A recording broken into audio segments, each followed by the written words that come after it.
Muy buenas hermanos, ¿cómo les va? Espero que estén todos muy bien. Damos gracias al Señor por una vez más darnos la oportunidad de escuchar de su palabra y aprender un poco más de ella.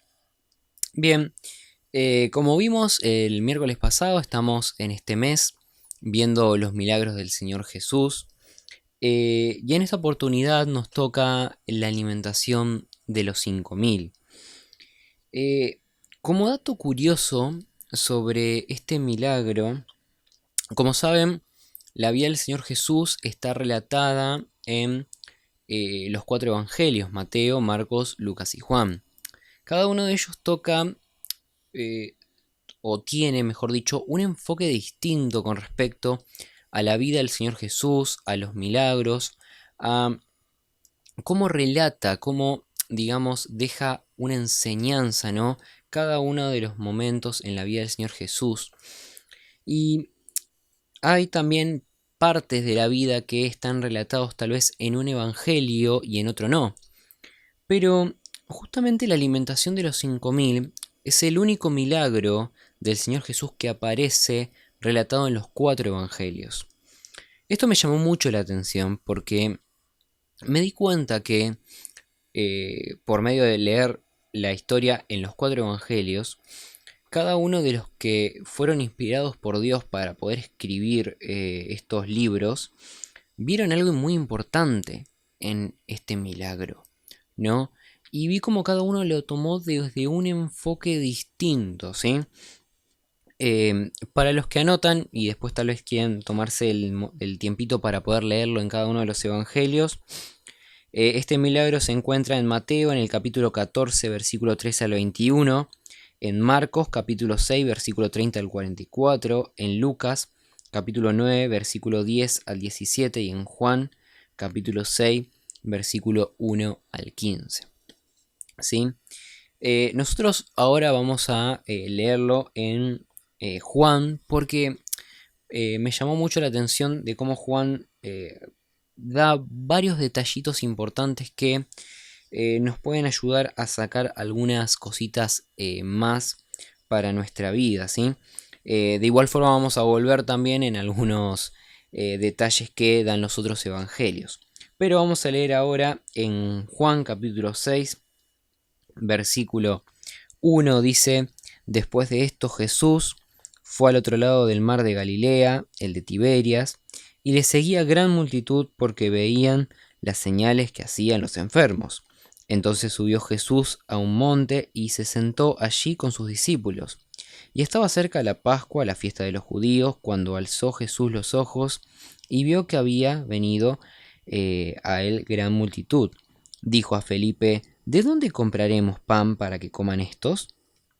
Pero esto decía para probarle, porque él sabía lo que había de hacer. Felipe le respondió: 200 denarios de pan no bastarían para que cada uno de ellos tomase un poco. Uno de sus discípulos, Andrés, hermano de Simón Pedro, le dijo: Aquí está un muchacho que tiene 5 panes de cebada y 2 pececillos. Mas, ¿qué es esto para tantos? Entonces Jesús dijo: Haced recostar a la gente.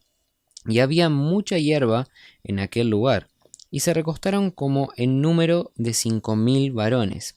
Y tomó Jesús aquellos panes, y habiendo dado gracias, los repartió entre los discípulos, y los discípulos entre los que estaban recostados a sí mismo, de los peces, cuanto querían.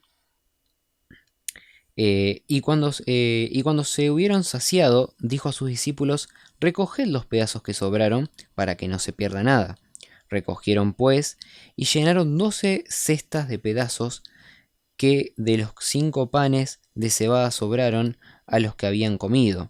Aquellos hombres, entonces, viendo la señal que Jesús había hecho, dijeron: Este verdaderamente es el profeta que había de venir al mundo.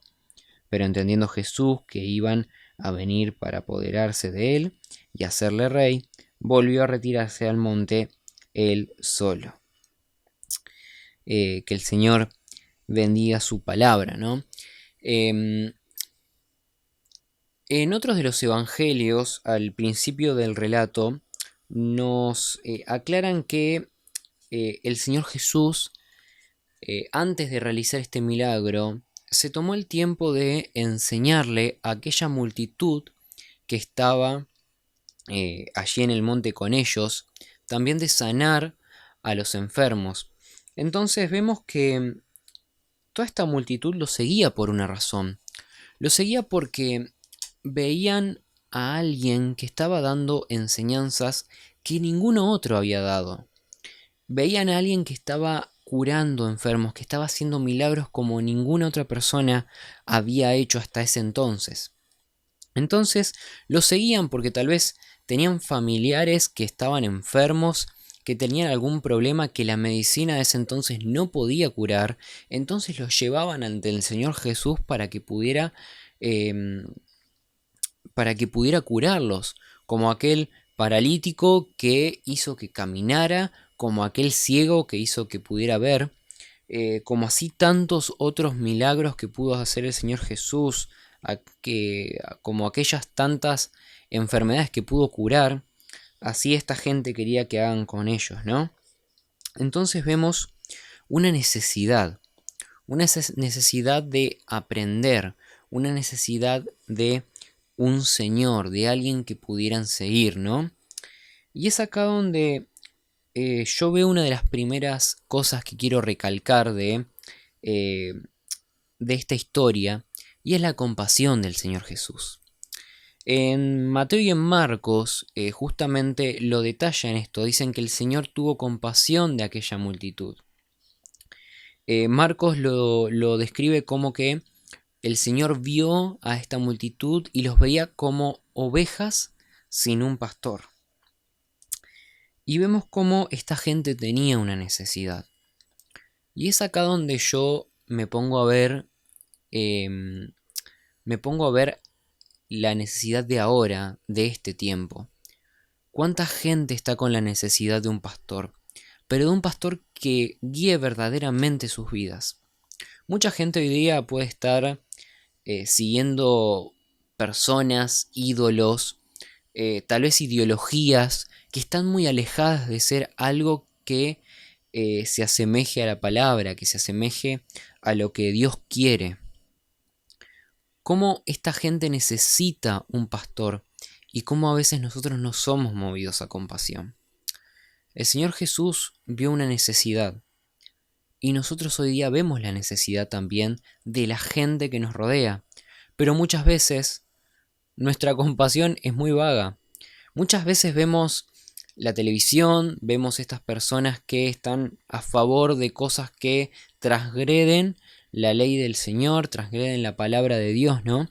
Y a veces somos muy fáciles a poder hablar mal de esas personas, poder criticarlas, ¿sí? Y lo único que estamos haciendo es devolverles mal por mal, porque justamente eso es lo que muchas veces esas personas hacen con nosotros. Pero acá el Señor Jesús se mueve a compasión porque ve una necesidad. ¿Nosotros qué estamos haciendo con esa necesidad de las personas? ¿Estamos buscando la forma de poder atraerlos, de poder llevarlos a los pies de Cristo? ¿O simplemente los dejamos de lado? ¿Dónde está nuestra compasión hacia estas personas? Efesios 4:32 dice: más bien, sean bondadosos y compasivos unos con otros. Primera Pedro 3:8 dice: en fin, vivan en armonía los unos con los otros. Compartan penas y alegrías, practiquen el amor fraternal, sean compasivos y humildes. ¿Sí? Este unos con otros no se refiere solamente con los hermanos en Cristo, se refiere con todas las personas. Que nuestra compasión por las almas pueda estar presente en estos tiempos, hermanos. No solo se compadeció el Señor de la necesidad espiritual que tenían, sino también que se compadeció de la necesidad física. Y acá entramos en otro punto, ¿no? En otro tema, que es la necesidad material, que muchas veces es necesaria, ¿no? En este tiempo de pandemia que hemos estado viviendo, hemos habido muchos hermanos que han pasado por crisis económicas muy grandes, ¿sí? Por pérdidas laborales, porque estaban en una gran necesidad. Y hemos visto cómo hermanos se han movido a poder ofrendar. Hermanos que se han movido a poder planificar, administrar todo esto y poder repartirlo de manera sabia y prudente. Es acá donde también entra la compasión. Y acá la compasión puede entrar tanto para los hermanos en Cristo, pero también para aquellos que están fuera de Cristo, ¿sí? El Señor Jesús era, como vimos, una persona compasiva, no solo en lo espiritual, sino también en lo material. Es por eso que cuánto tenemos que imitar al Señor Jesús y cuánto nos falta todavía. Nos faltaría muchísimo, no nos alcanzaría ni nuestro tiempo en vida, ni el doble, ni el triple, para poder igualar lo que el Señor Jesús era, ¿no? Pero que nuestro sentir pueda ser acercarnos a ser un poquito, no como el Señor Jesús, un poquito como el Señor Jesús lo era, ¿sí?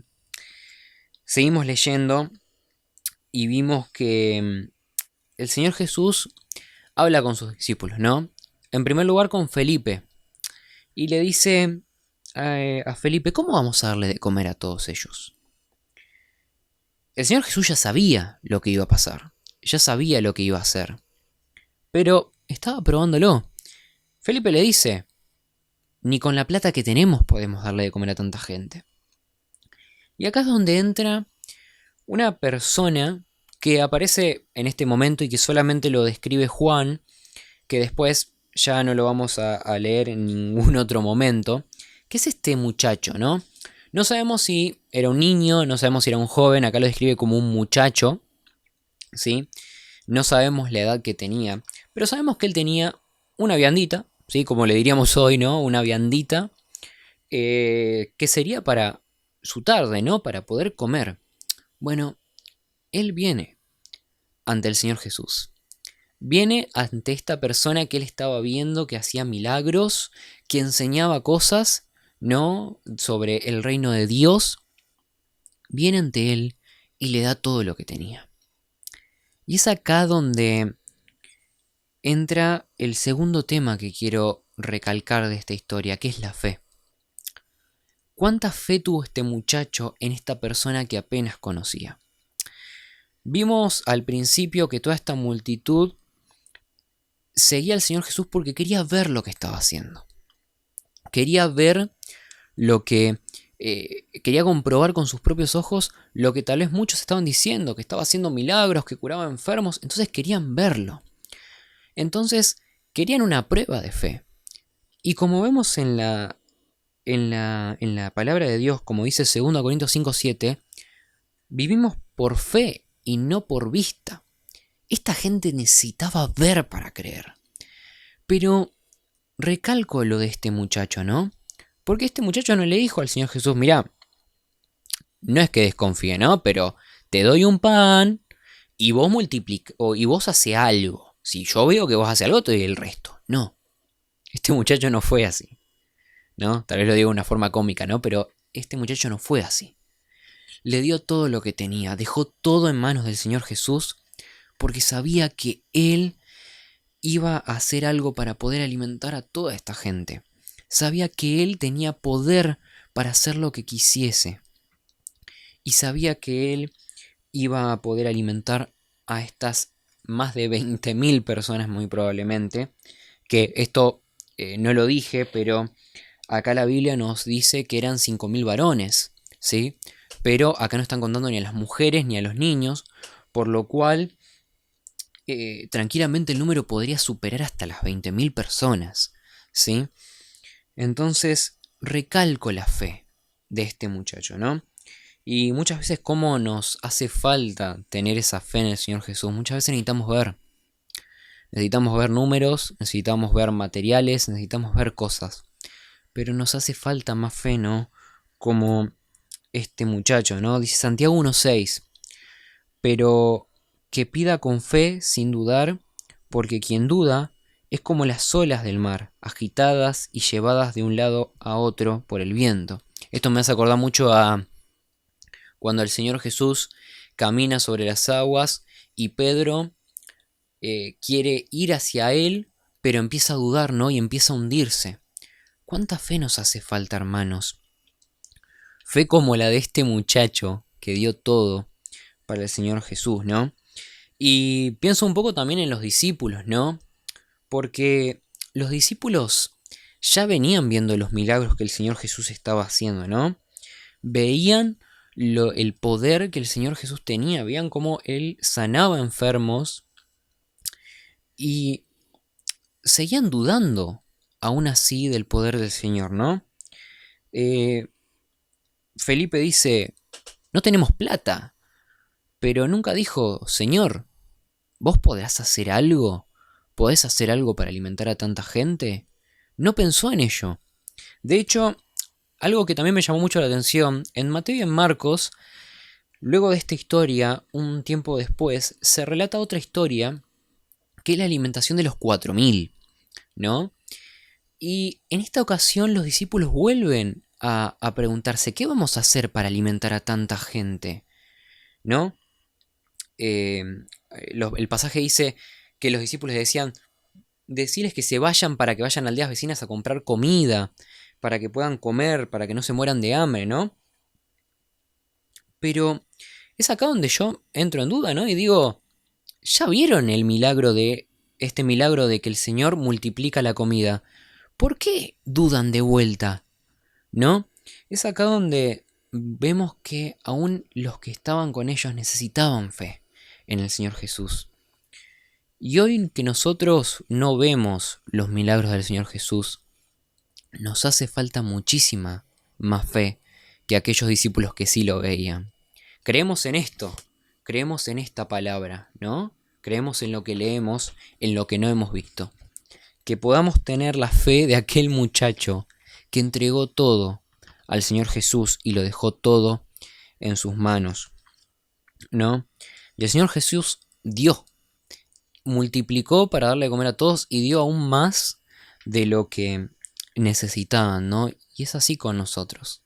El Señor Jesús nos va a dar lo que necesitamos y aún a veces nos va a dar más de lo que necesitamos, ¿no? Cuán grandioso es nuestro Señor. Y quiero terminar tocando un último punto, ya para terminar, ¿no? Que es el del versículo 15, ¿no? Versículo 14 y 15. Lo voy a volver a leer, que decía, aquellos hombres, entonces, viendo la señal que Jesús había hecho, dijeron, este verdaderamente es el profeta que había de venir al mundo.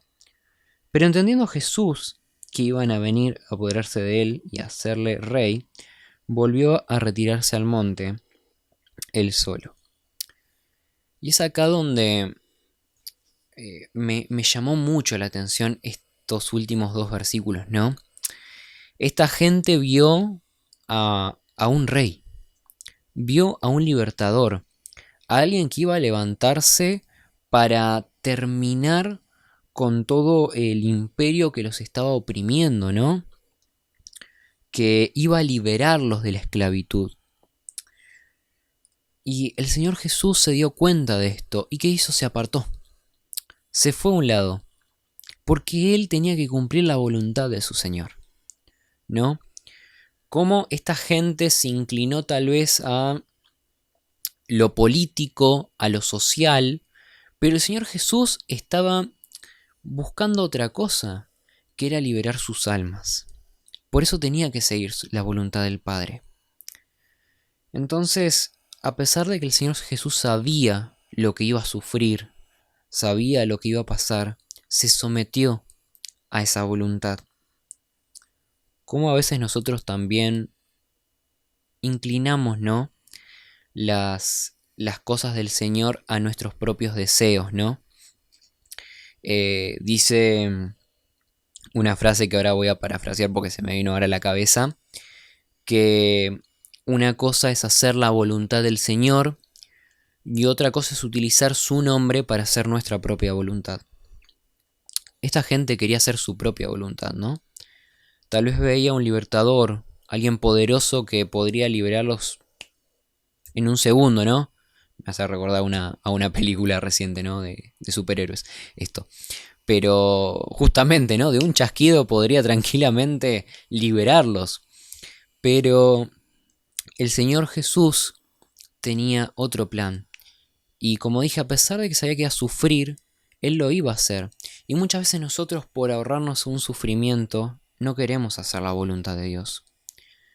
Y a veces sabemos que la voluntad de Dios no es el camino fácil. A veces, ¿no? A veces tenemos que pasar cosas de por medio, tenemos que pasar pruebas, tentaciones, momentos difíciles, pero al final todo siempre será para bien, ¿no? Se me venía ahora justo también esta canción que dice que al final será mucho mejor lo que vendrá, es parte de un propósito y todo bien saldrá, ¿sí? El Señor siempre ha estado aquí, su palabra nunca ha fallado y que siempre debe descansar nuestra confianza en Él.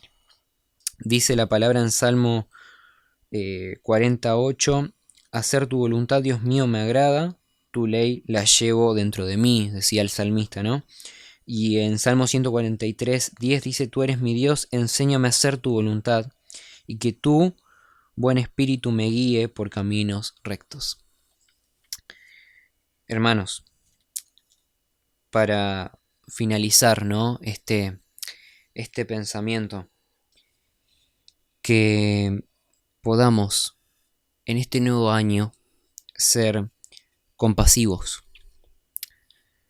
El año pasado lo cerramos de una manera difícil, tal vez para nuestro país, con esta legalización, ¿no? del aborto. Y como dije antes, muchas veces tendemos a ya criticar o, como a veces se dice, hacerle la cruz a aquellos que están a favor de esto, pero que nuestra postura pueda ser otra. Pueda ser una postura de compasión, de amor, por aquellas almas que están erradas, que necesitan un verdadero pastor como es el Señor. Que podamos aumentar nuestra fe a Él. Hemos pasado un año difícil en el 2020 y muchas veces nuestra fe pudo flaquear, ¿no? Por todo lo que vivimos.